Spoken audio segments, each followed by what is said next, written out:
자, 안녕하세요. 다시 만나뵙겠습니다. 여러분하고 이제 두 번째 시간 진행하도록 하겠습니다. 오늘은 이온결합에 대한 이야기를 해보도록 하죠. 지난 시간에 우리가 화학결합의 전기적 성질에 대한 이야기를 했었는데, 오늘은 이제 본격적으로 화학결합의 종류 중에 첫 번째 종류 이온결합에 관한 이야기를 해보도록 하겠습니다. 이온결합은 화학결합의 종류 중에서 첫 번째, 금속과 비금속 사이의 결합입니다. 그래서 금속과 비금속이 바로 이온이 돼가지고 그 이온 상태에서 결합을 이루고 있는 상태라고 볼 수 있습니다. 자, 이온 결합에 대한 이야기 시작하도록 하겠습니다.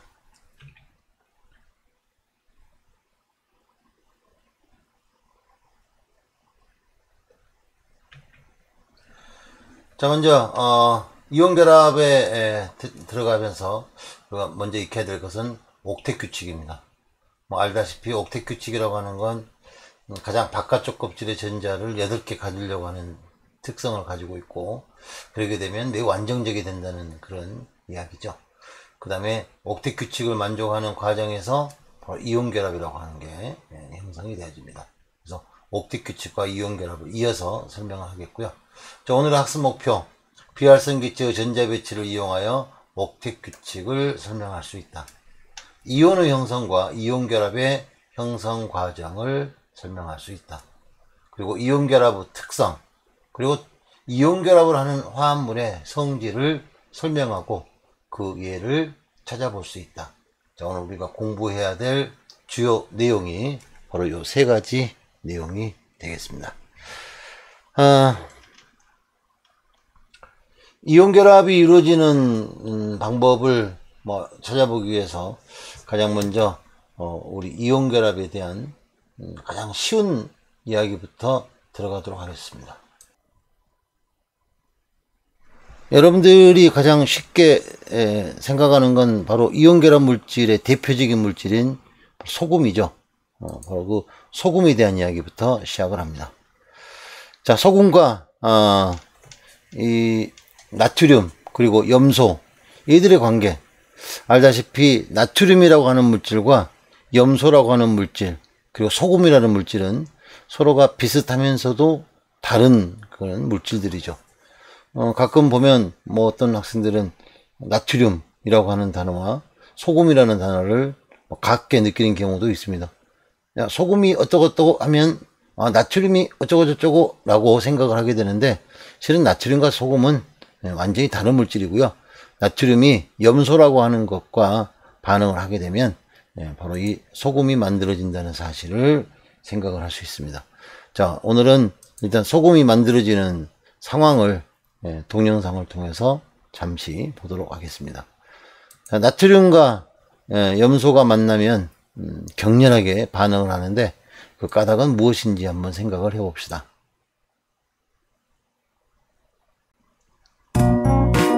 으악! 이게 무슨 빛이냐? 염소 기체랑 나트륨이 반응하는 거야. 이렇게 반응하고 나면 소금이 생겨. 정말이냐? 신기하구나. 나트륨과 염소가 만나면 격렬하게 반응하는 까닭은 무엇일까요?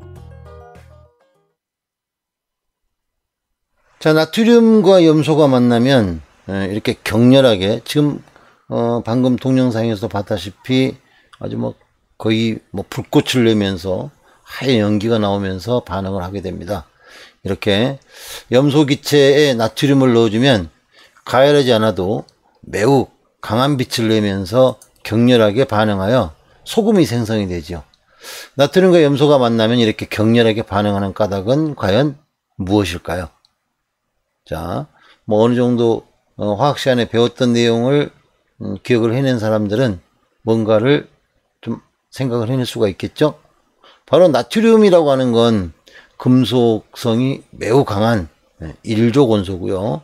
염소는 비금속성이 아주 강한 17족 원소입니다. 다시 말해서 반응성이 매우 큰 금속 원소와 비금속 원소가 서로 만나기 때문에 거의 순간적으로 반응을 하게 되는, 그래서 매우 빠르게 반응이 진행된다라고 볼 수가 있습니다.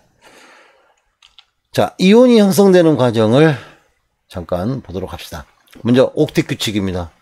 옥텟 규칙이라고 하는 건 18족 이외의 원소들이 18족 원소처럼 가장 바깥 전자 껍질에 8개의 전자를 가짐으로써 바로 이제 안정한 전자 배치를 가지려고 하는 그런 특성을 갖게 되는 걸 옥텟 규칙이라고 합니다. 이 옥텟 규칙이라고 하는 것에 대한 이야기는 이미 몇 번 우리가 들어봤기 때문에 거의 기억을 할 거라고 생각합니다.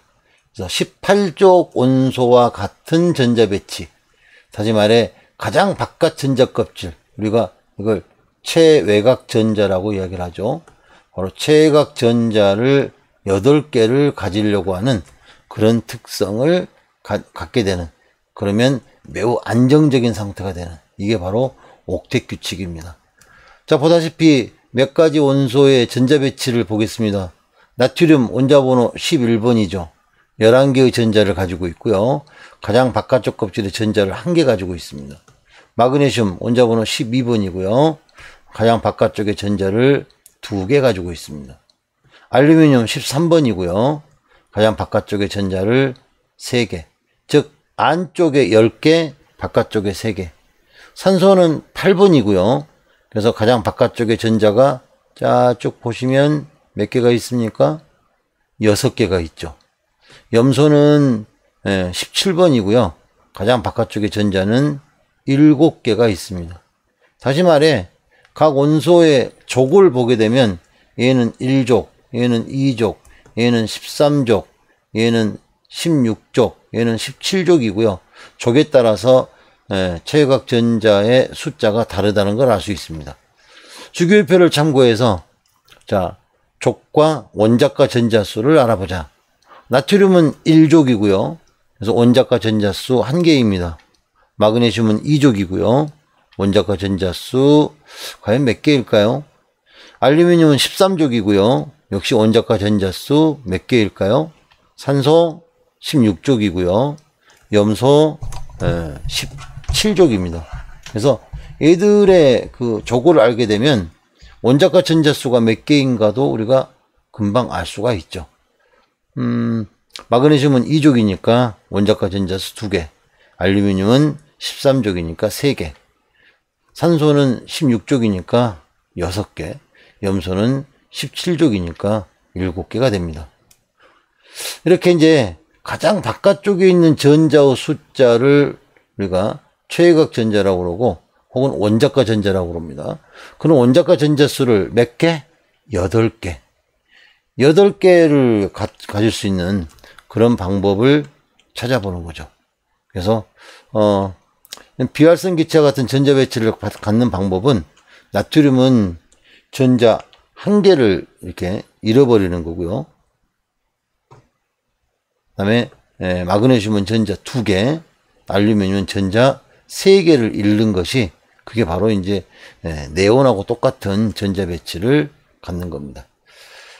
산소 같은 경우에는 6개의 전자를 가지고 있으니까 도리어 이제 몇 개? 바로 이 2개의 전자를 얻음으로써 네온과 같은 전자 배치, 염소는 1개를 얻음으로써 바로 아르곤과 같은 그런 전자 배치를 가질 수가 있다라고 볼 수가 있습니다. 자, 나트륨, 마그네슘, 알루미늄 같은 이런 원소들은 전자를 잃고 뭐가 되죠? 양이온이 되죠. 산소나 염소와 같은 것들은 전자를 얻어서 음이온이 됩니다. 자, 이제 이어서 양이온과 음이온이 형성되는 과정을 보도록 하겠습니다. 금속 원자는 전자를 잃어버리고 양이온이 돼서 비활성 기체와 같은 전자 배치를 가지려고 합니다. 나트륨이 전자 1개를 잃으면 바로 네온하고 똑같은 전자 배치가 되죠. 그래서 핵은 플러스 11인데 전자는 마이너스 10이기 때문에 플러스 11과 전자의 마이너스 10은 바로 플러스가 더 많아서 일가의 양이온이 된다. 그렇게 표현할 수 있습니다. 염소 같은 경우에는 하나가 비어 있잖아요. 비어 있는 부분에 어디선가 전자가 들어오게 되면 꽉 찬 상태가 됩니다. 그래서 염화 이온이 되는데 그건 바로 18족 원소인 아르곤과 같은 그런 상태가 된다라고 볼 수가 있습니다. 이렇게 옥텟이라고 하는 걸 만족하기 위해서 금속은 양이온이 되기도 하고 비금속은 음이온이 되기도 하는 그런 과정을 알아봤습니다. 자, 그러면 14족 원소나 15족 원소들은 왜 이온 결합을 할 때 잘 포함시키지 않느냐? 즉 14족이나 15족 원소들은 대부분이 이온으로 존재하지 않는데 그 이유는 무엇일까 생각을 해봅시다. 자, 여러분들 잠시 생각을 해보면 뭔가 14족이나 15족은 왜 이온이 잘 안 될까? 전자를 잘 잃지도 않고 잘 얻지도 않을까라는 생각을 할 수 있을 겁니다. 그 이유는 뭡니까? 바로 14족과 15족 원소는 원자과 전자가 4개이거나 5개, 그러므로 전자를 4개를 얻거나 혹은 4개를 잃거나 3개를 얻거나 5개를 잃는 그런 관계가 돼야 됩니다.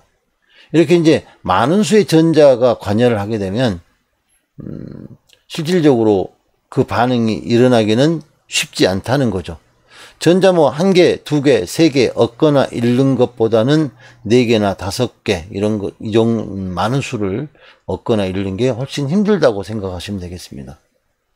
자, 그렇다면 다음 원자가 안정한 이온으로 되기 위해서 각각 전자를 몇 개를 얻거나 잃어야 되는지 생각을 해봅시다.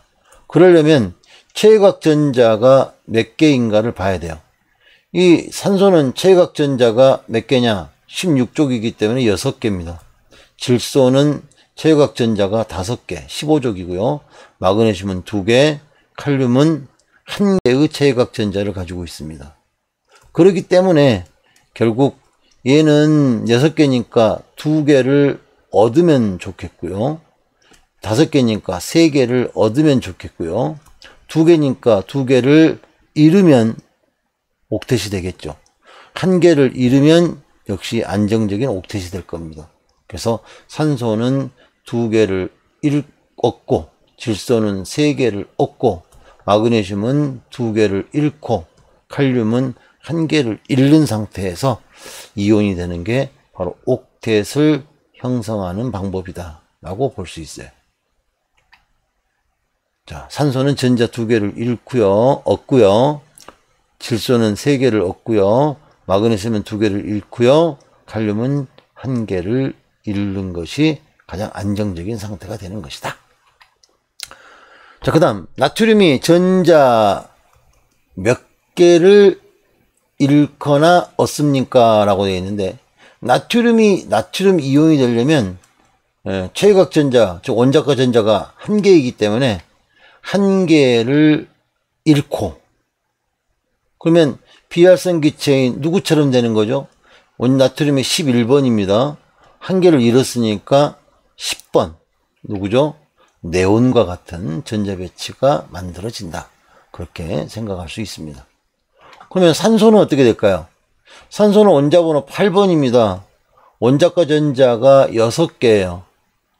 6개니까 8개가 되려면 전자 2개를 얻어서 총 8개가 되면 원자번호 10번인 누구처럼 역시 네온처럼 전자 배치가 형성이 됨으로써 안정적인 안정적인 옥텟을 만족을 하게 됩니다. 자, 오늘 우리가 이제 배웠던 이온 결합에 대한 이야기를 잠깐 정리를 합시다. 이온 결합이란 양이온과 음이온 사이의 정전기적 인력에 의해서 형성되는 화학결합이다. 누구랑 누구랑 결합하죠? 금속과 비금속이 결합을 한다. 금속이 양이온이 되고 비금속이 음이온이 되어서 이 양이온과 음이온 사이에 결합을 한다 라고 볼 수가 있습니다. 그래서 금속과 비금속이 만나게 되면 우리는 무슨 결합을 한다? 이온 결합을 한다 라고 생각을 하면 되겠어요. 자, 다음 빈칸에 나트륨 이온과 염화 이온의 전자 배치를 한번 그려봅시다 라고 되어 있습니다. 자, 나트륨 이온과 염화 이온의 이 전자가 분포되어 있는 모습을 껍질과 같은 모습으로 한번 그려본다면 아마도 나트륨이 마지막에 있는 전자 하나를 잃게 되죠. 그래서 염소 쪽으로 옮겨가게 됩니다. 그러면 이 마지막 껍질은 어쩌겠어요? 사라지게 되겠죠. 그래서 결국 이와 같이 10개의 전자가 존재하는 상태, 마치 뭐처럼 원자번호 10번 네온처럼 되어집니다. 그럼 염소는 전자 한 개를 받았잖아요. 이 전자 한 개를 받은 상태가 되면 전자가 18개가 되니까 누구처럼 18개가 되면 아르곤처럼 전자 배치가 안정적인 상태로 되어진다 라고 볼 수 있습니다. 자, 그러면 조금 더 해볼까요? 금속 나트륨과 염소 기체를 반응시켰을 때 나트륨 이온과 염화 이온이 만들어지는 과정을 전자 이동으로 설명을 해보자. 뭐라고 설명해야 될까요? 나트륨 원자가 전자 한 개를 누구한테 주죠? 염소에게 주죠. 그러면 나트륨 이온이 되고요. 염소는 전자를 한 개를 얻었기 때문에 염화 이온이 됩니다. 그래서 결국은 나트륨 이온과 염화 이온이 결합하고 있는 상태가 우리가 말하는 소금이라고 볼 수 있습니다.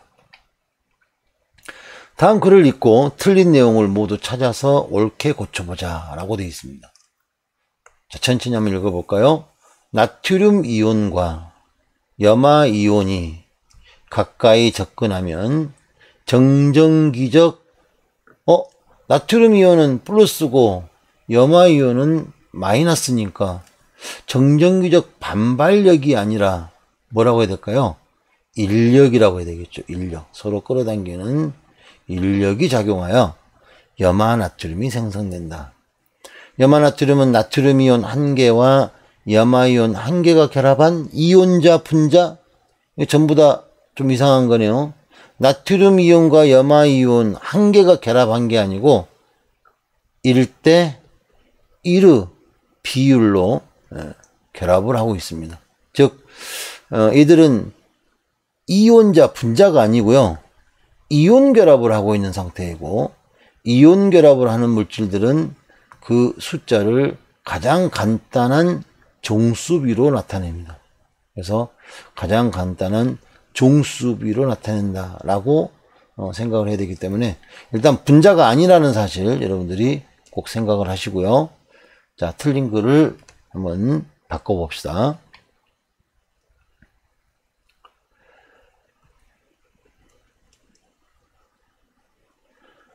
자, 나트륨 이온과 염화 이온이 가까이 접근하면 정전기적 뭐가 발생한다고요? 인력이 발생합니다.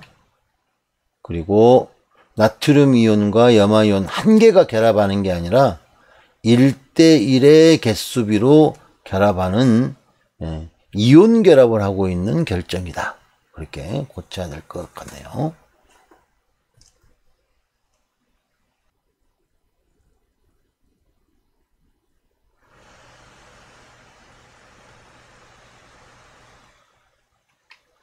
자, 이제 이온 결합에 의해서 양이온과 음이온이 서로 만날 때 에너지 관계가 어떻게 진행되는가 봅시다. 나트륨 양이온과 염화 음이온이 이렇게 멀리 떨어져 있으면 양이온과 음이온 사이에는 인력이 작용하기 때문에 인력에 의한 에너지가 강하게 작용을 합니다. 하지만 인력만 있는 게 아니고 뭣도 있죠? 반발력도 있긴 있어요. 근데 반발력은 크게 변하지 않는 거죠. 그래서 인력이 반발력보다 더 강하게 작용하는, 그래서 인력이 우세하게 작용한다라고 볼 수 있습니다.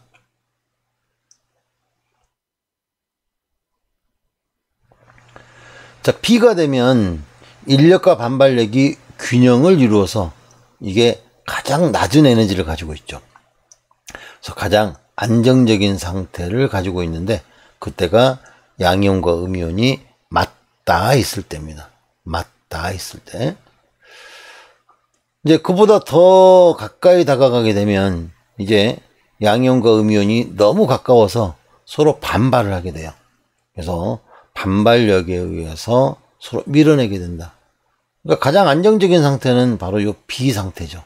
B 상태가 되면 가장 안정적으로 존재한다 라고 볼 수가 있습니다. 그래서 이온 결합이 형성되는 지점은 여기서 B 위치다 라고 말할 수 있습니다.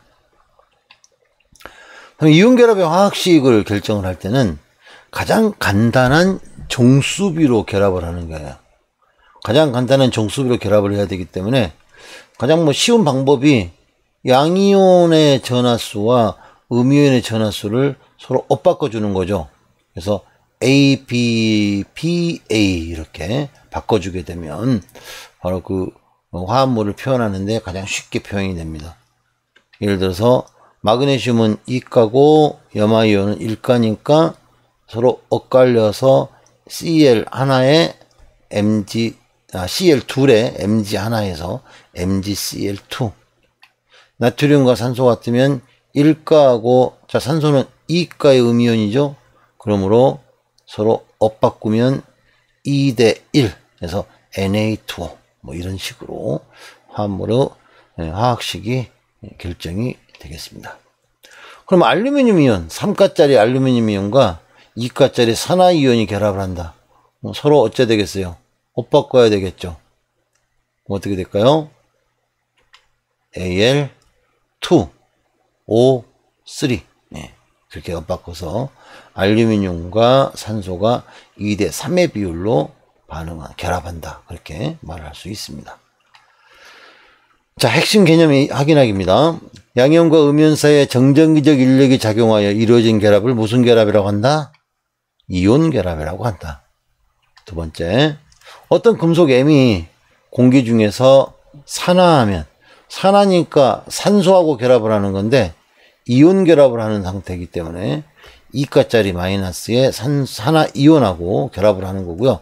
이때 M2O3를 형성한다면 과연 요 M이라고 하는 것은 몇 가일 것이냐? 자, M2O3인데 산소가 마이너스 2가예요. 그러면 M은 몇 가짜리일 거다? 플러스 3가짜리일 거다. 그래야 서로 주고받는 전자수가 같아지겠죠. 그럼 염소하고 결합한다. 자, M이 3가짜리인데 염소는 마이너스 1가거든요. 그럼 어떻게 될까요? M하고 Cl하고 서로 바꿔서 한다면 MCl3 이렇게 생각을 해볼 수가 있게 됩니다. 다음은 임의 금속 원소 A와 비금속 원소 B, C에 대한 설명입니다. 자, 금속 원소 A와 비금속 원소 B와 C에 대해서 다음과 같은 설명을 하고 있어요. A와 B의 안정한 화합물은 AB이다. 이 말은 뭐예요? A하고 금속 A와 비금속 B가 몇 대 몇으로? 1대 1로 결합을 하고 있다라는 뜻입니다. B 원자가 전자 2개를 얻으면 네온과 같은 전자 배치가 된다. 즉 B가 2가 마이너스가 되면 이건 누구처럼 된다? 네온처럼 되면서 바로 옥텟이 형성이 된다라는 뜻입니다. 그러니까 B는 2가짜리 음이온이 되기 쉬운 원소라는 거죠. C는 17족 원소랍니다. 17족은 마이너스 1가가 되기 쉬운 원소들이고, 그렇다면 A와 C가 안정적인 화합물이 되었을 때 화학식을 써보자. A는 몇 쪽이었어요? A는 몇 쪽인지는 모르지만 A하고 B하고 같은 그 원자가죠. A가 1가라면 B도 1가, A가 2가라면 B도 2가, A가 3가라면 B도 3가가 될 거예요. 근데 B는 마이너스 2가거든요. 그러면 A는 결국은 플러스 2가라는 사실을 알 수 있습니다. 그래야 A가 플러스 2가고 B가 마이너스 2가가 되어야 1대1로 결합하니까요. 근데 C는 마이너스 1가예요.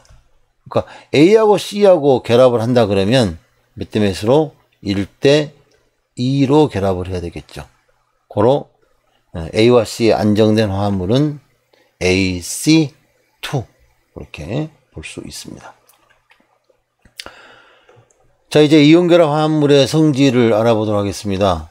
이온결합을 하고 있는 화합물은 서로 다른 전하를 띤 이온 사이의 인력은 최대하고 같은 전하를 띤 이온 사이의 반발력은 최소화하려는 방향으로 배열이 되어서 규칙적인 결정 구조를 이루고 있습니다.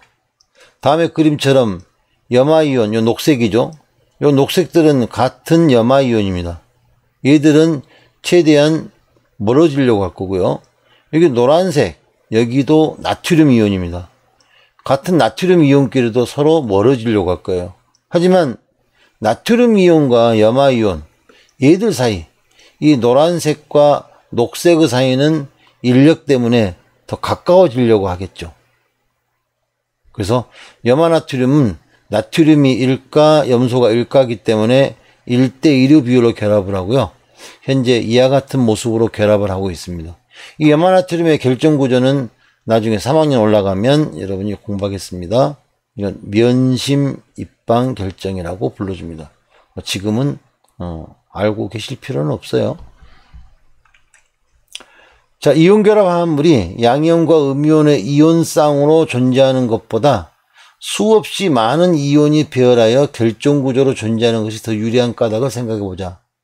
이 문제가 무슨 뜻이냐면 양이온과 음이온이 이온 쌍으로 존재한다는 건 예를 들어서 1가짜리 양이온과 1가짜리 음이온이 이렇게 만나가지고 요게 그냥 한 덩어리로 있는 것보다 수없이 많은 이온이 배열하여 앞에서 봤던 것처럼 양이온 다음에 음이온 다음에 양이온 다음에 음이온 다음에 이렇게, 그리고 양이온 옆에는 또 음이온, 음이온 옆에는 또 양이온, 이런 식으로 연속적으로 계속 입체적으로 배열을 하는 게 훨씬 더 유리한 까닭이 무엇이냐라고 하는 겁니다.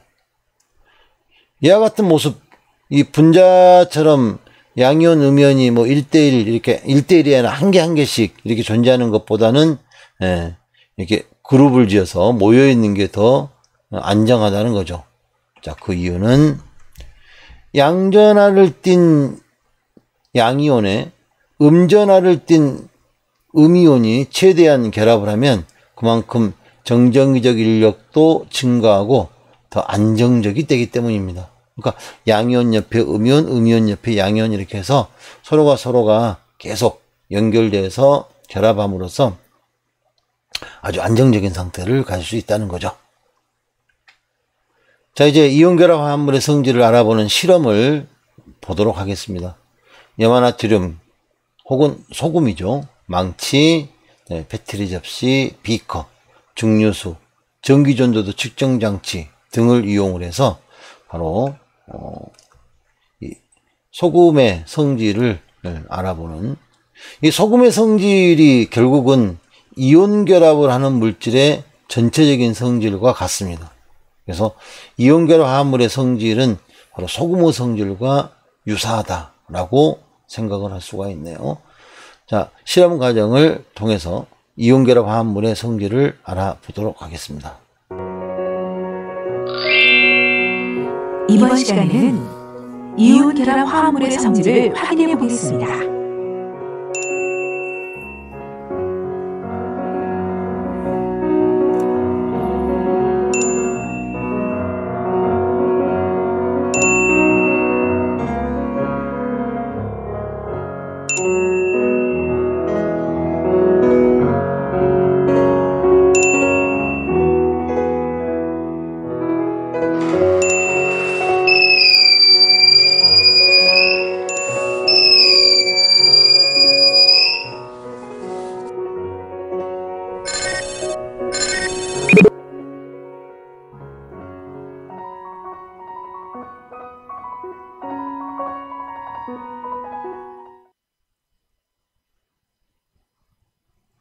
자, 이온결합 화합물의 성질을 알아보는 실험을 잘 보셨습니까?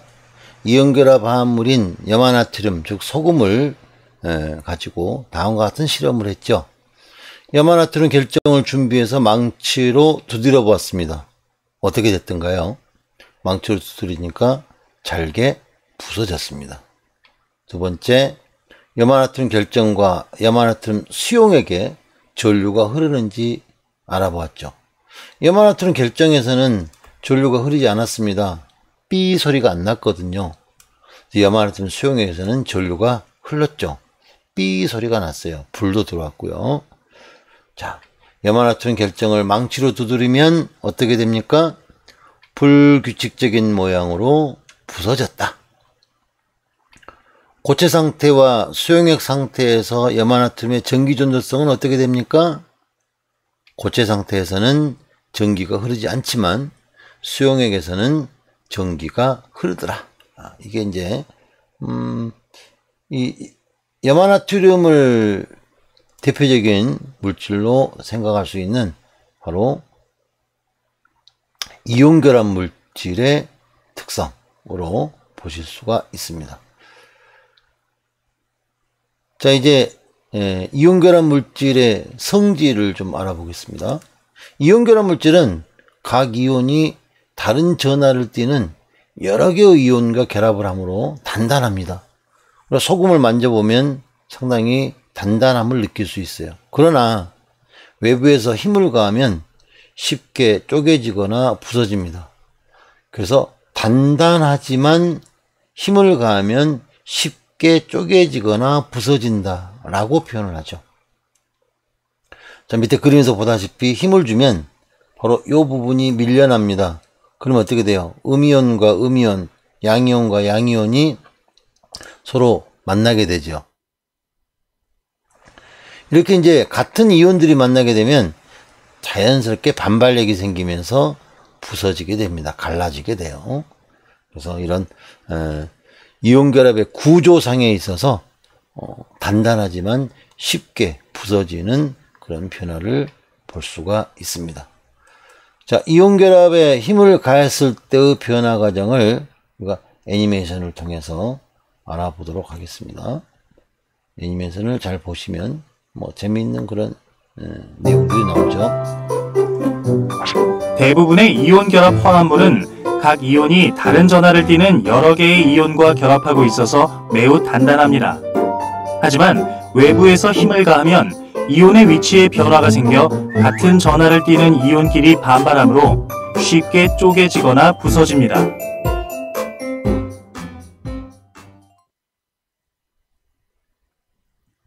자, 이온 결합 물질이 쉽게 쪼개지거나 부서지는 이유를 설명을 해줬습니다. 자, 그래서 이온 결합 물질은 힘을 받으면 양이온과 음이온이 서로 층이 밀리게 되면서 양이온은 양이온끼리, 음이온은 음이온끼리 만나서 서로 반발력에 의해서 서로가 헤어진다, 쉽게 갈라진다, 그렇게 볼 수가 있게 됩니다.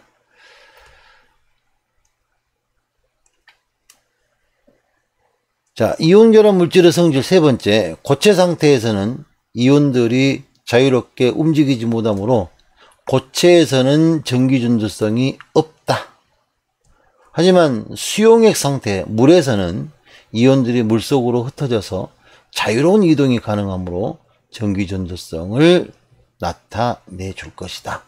그래서 고체 상태일 때와 수용액 상태일 때의 차이점에 대해서 우리가 알아봤습니다.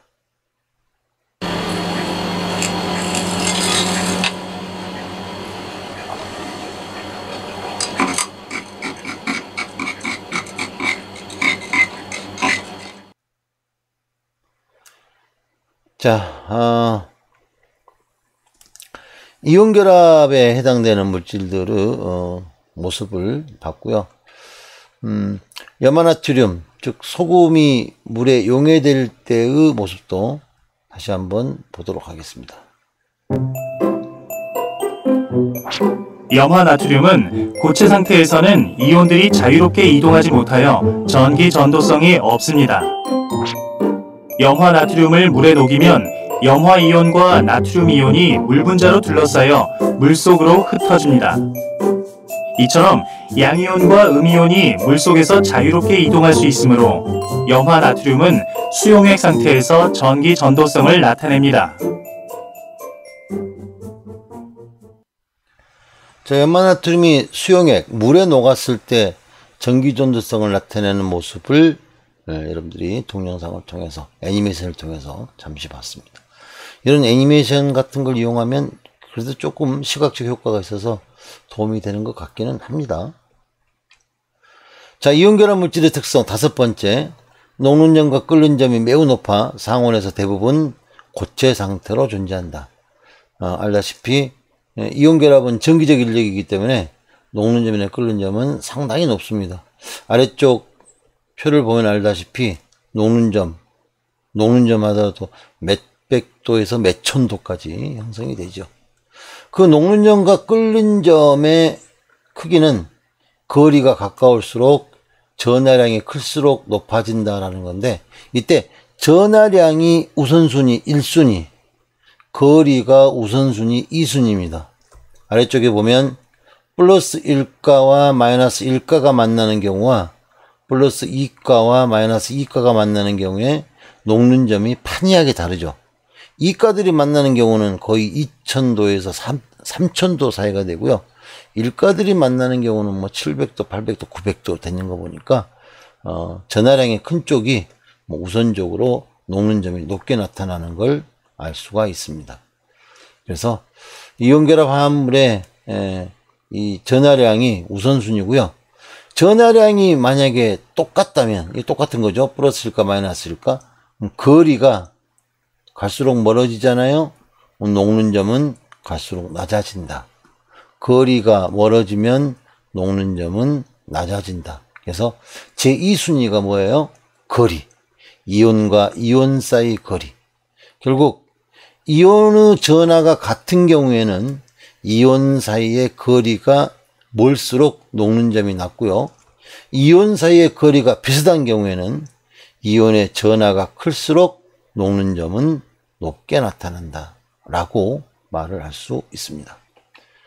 자, 우리 주변에 있는 이온결합 화합물들이 뭐가 있는지 좀 찾아봅시다.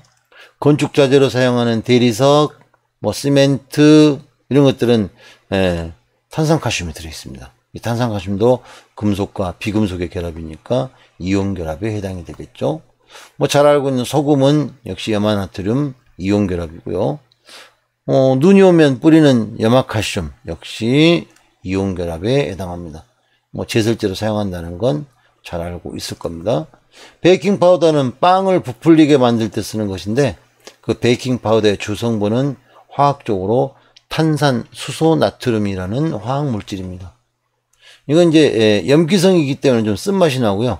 알다시피 빵을 먹다 보면 뭐 단맛도 있지만 마지막에 쓴맛이 조금 느껴지는 걸 알 수 있을 겁니다. 석고 만드는 건 바로 황산칼슘이고요. 지난 시간에 이야기를 했죠. 석고의 성분은 황산칼슘이고 우리가 알고 있는 그 하얀 석고 맞습니다. 전부 다 이온 결합을 하는 물질들이다 라고 볼 수 있습니다. 자, 그림 안에, 가로 안에 각 물질 속에 들어있는 대표적인 이온 결합 화합물의 화학식을 써보자 라고 되어 있습니다. 자, 1번에 보입니까? 여러분이 좋아하시는 음료죠? 뭐라고 말씀드리기는 애매합니다만은 딱 보면 뭔지 아시죠? 이 안에는 이제 이온 음료이기 때문에 뭐 소금기 같은 게 좀 들어 있습니다. 자, 두 번째는 이건 그 주사액 쪽이에요. 우리가 보통 링겔 그렇게 말하는 그런 쪽이고요. 염화칼륨 같은 그런 염이 들어 있고요. 자, 이건 습기 제거제입니다. 우리가 일명 뭐 무슨 하마 이러쿵저러쿵 하는 그런 계열 염화칼슘이라는 건조제가 들어 있습니다.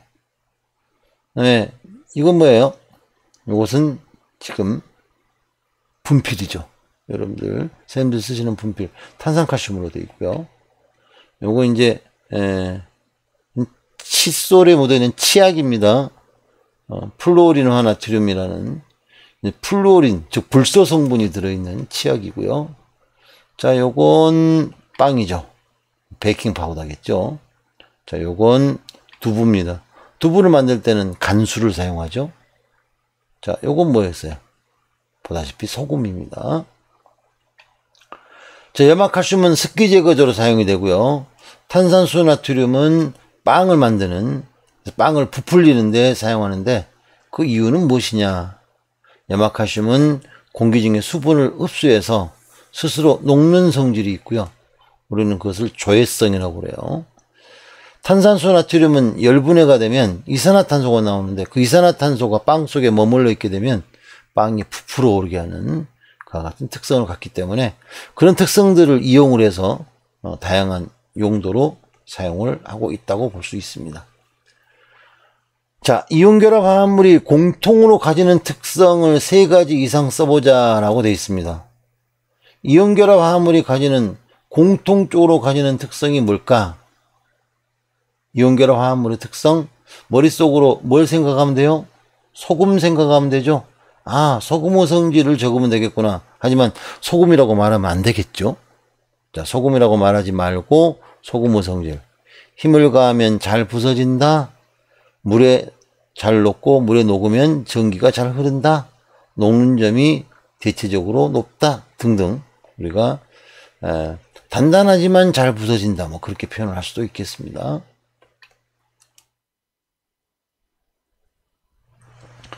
다음 물질의 녹는 점을 예상해서 부등호로 비교를 해보자 라고 되어 있습니다. 이건 둘 다 플러스 1가와 마이너스 2가로 구성이 되어 있어요. 그러므로 녹는 점을 결정하려면 이온 간의 거리가 짧아야 되는데 나트륨이 칼륨보다는 더 크기가 적죠. 그러므로 아마도 Na2O가 K2O보다는 더 높을 것이다. 이렇게 될 것 같네요.